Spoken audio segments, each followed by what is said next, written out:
For the repair of the Grabner Mark 6 oil mist detector heads, the following procedures were necessary: replacement of various electronic components and general cleanup of the units.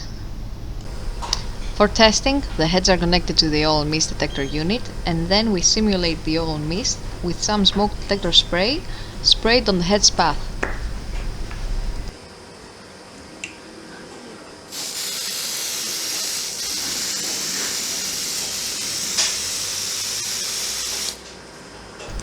Apart from hearing the alarm, we can also see the relevant indicator lights on both the head and the unit, as well as the message on the screen.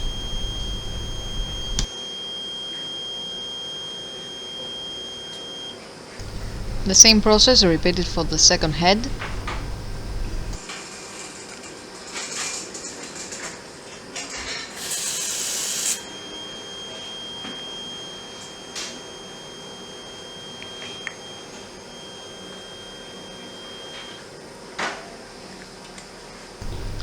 For the third head,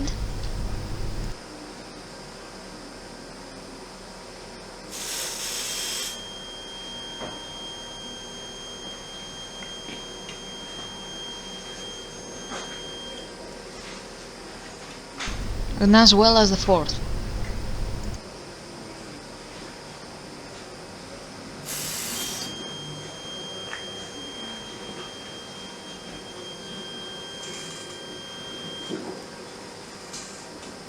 It is now clear that all four heads are working successfully and are ready to be delivered to the customer.